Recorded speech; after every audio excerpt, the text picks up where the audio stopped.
There was a man, one of the greatest prophets who ever lived, who was told that someone knew more than him, and that someone wasn't another prophet. He was barely even named. Musa had been delivering a sermon to the children of Israel, and when someone asked who was the most learned person alive, he answered without hesitation, "I am."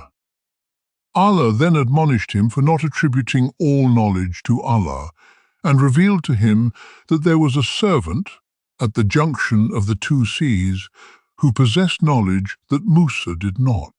Think about that for a second. Musa, the man who spoke directly to Allah, the man who parted seas and brought down plagues. And yet here he is, being sent on a long journey to find a man whose name doesn't even appear in the Quran. The identity of this figure has been extensively debated by scholars. His name does not appear in the Quran. The text refers to him only as a servant from among our servants. Islamic tradition calls him Al-Khidr. This video is the full story of what happened when Musa found him. And I'm telling you right now, what Khidr does on this journey is going to shock you. 3 acts. Each one looks like a crime, and every single one turns out to be something else entirely.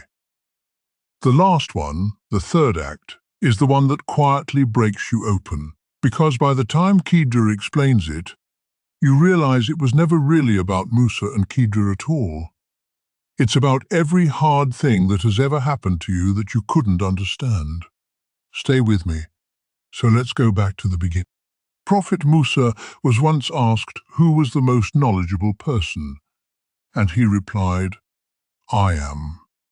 Allah reminded him that ultimate knowledge belongs only to him, and revealed that there was a servant, Al-Khidr, who possessed special divine knowledge. Determined to learn from him, Musa set out on a long journey with his young companion Yusha ibn Nun. They carried with them a fish in a basket, which was the sign Allah had given. The place where the fish would disappear into the sea would be where they would find Al-Khidr. So they walked, and they kept walking.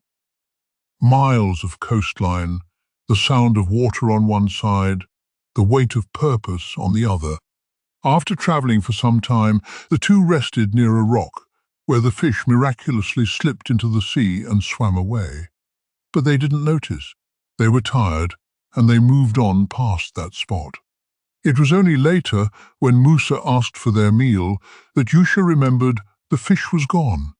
It had slipped into the water right there at the rock where they had stopped. Musa recognized it immediately. That was the sign. They turned around and retraced every step, and there, back at that rock, they found him. Musa retraced his steps with his servant and found a lean man with deep-set eyes, his face reflecting taqwa. Musa said, "Assalamu alaikum, O slave of Allah." Khidr replied, "Wa alaikum assalam, O Musa, prophet of Bani Israel." Musa was amazed. He asked, "How do you know me?" Khidr said, "That supreme being informed me of you. Who informed you of me, O Musa? What is it that you want?" He said, "I have come to learn from your knowledge, and here is where the condition is set." Musa said to Khidr, "May I follow you so that you teach me something of that knowledge which you have been taught by Allah?" Khidr replied, "Verily, you will not be able to remain patient with me, O Moses.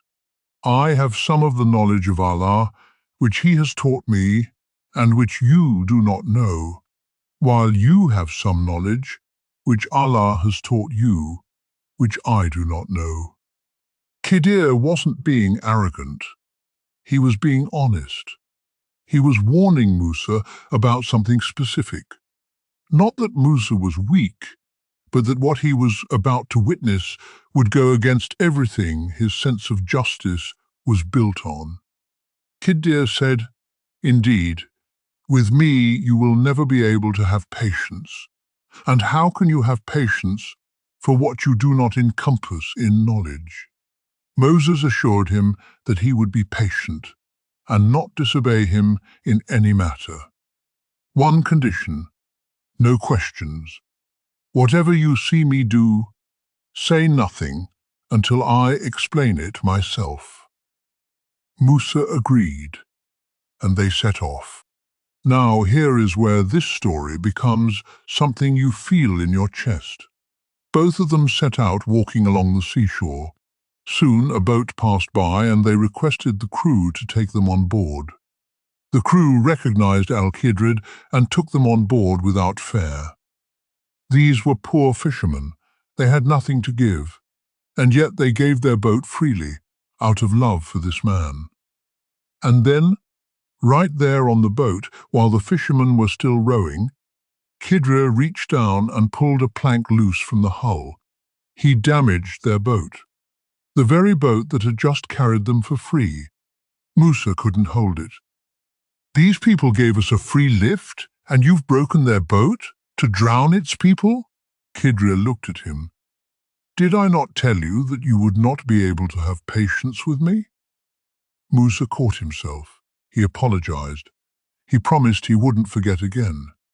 And they moved on. They came to a town, and as they walked through it, they passed a group of young boys playing.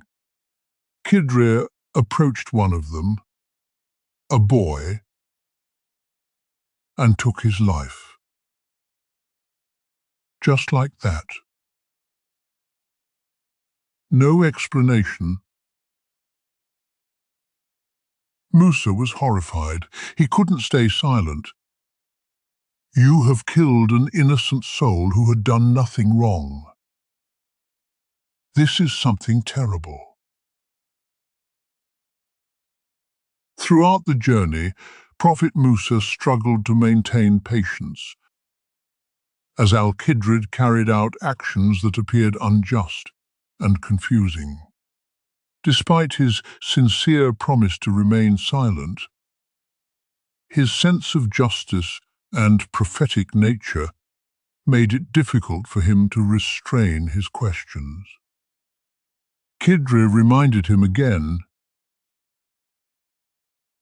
"This is your second time. One more, and we part ways." They kept walking until they reached a town. They entered a town whose people refused them hospitality. Yet Al-Khidr repaired a wall that was about to collapse. Musa suggested asking for payment, but Al-Khidr refused. And Musa, exhausted and hungry and confused, said it out loud, "We just came from people who wouldn't even feed us. And you repaired their wall for free? At least you could have asked for something in return." After the third incident, Al-Khidr finally said that their journey together must come to an end, as Musa had reached the limit of his patience. This is the parting, and this is where everything flips. Khidr stood before Musa and said, "I will now tell you why I did what I did. None of it was from me. Every single act was by the command of Allah. And here, pay close attention, because this is the part that was never really about Musa.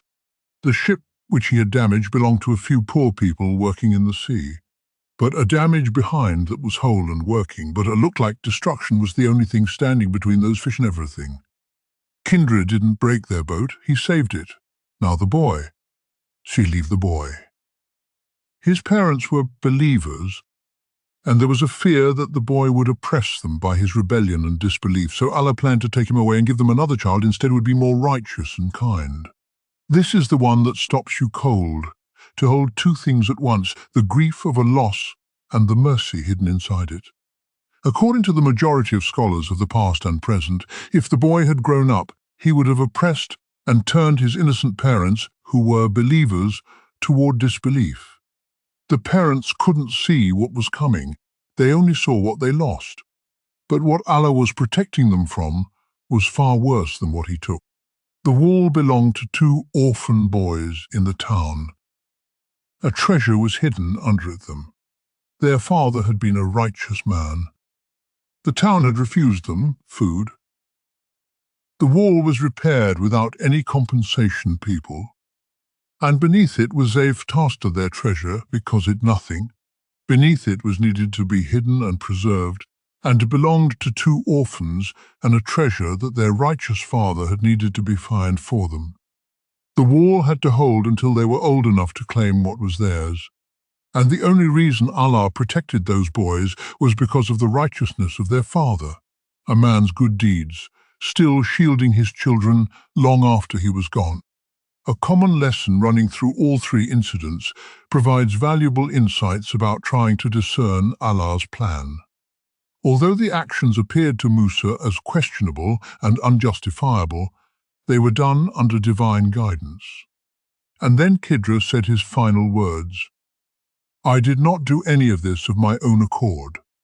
This is the interpretation of what you could not bear with patience. Here is what this story is actually saying to you. You have been in Musa's position. Maybe you're in it right now. Something happened that looked like damage. A door closed, a plan fell apart, something you loved was taken. And from where you were standing, it made no sense. It looked wrong. It felt wrong. Because you were seeing the plank being pulled out of the boat, and you couldn't see the king coming around the bend. The wisdom of Allah is never flawed, even without us realizing it at the time. There are many circumstances in life that can appear confusing, painful, or unfair. But the story of Musa and Khidr teaches us that the reason behind the ways Allah is planning is always in mercy, and what is beyond human cognition. The sparrow on the edge of that boat, the one Khidr mentioned to Musa, dipped its beak once into the sea.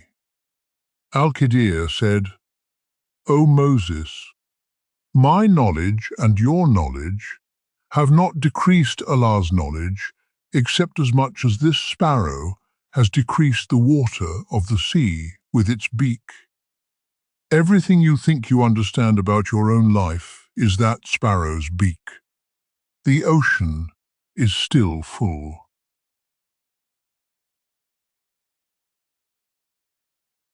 The story of Musa and Al-Khidr is the third of four major narratives in Surah Al-Kahf. It addresses the trial of knowledge, the temptation to believe that one's own understanding is sufficient to judge all of reality. That is the real test. Not patience in the sense of gritting your teeth and waiting, patience in the sense of genuinely trusting that the picture you're seeing is not the whole picture. Musa was a prophet. He spoke to Allah directly, and even he could not see what Khidr saw.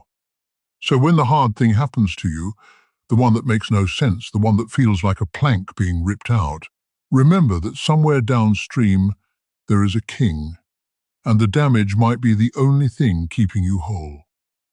If this story moved you, drop a comment below and tell me which of the three acts hit you the hardest, the boat, the boy, or the wall. Because every time I tell this story, different people stop at different moments, and I want to know which one reached you. And if you want to go deeper into the stories of the Quran, the ones that carry this same weight, this same hidden wisdom, the next video is already waiting for you. Don't let it sit.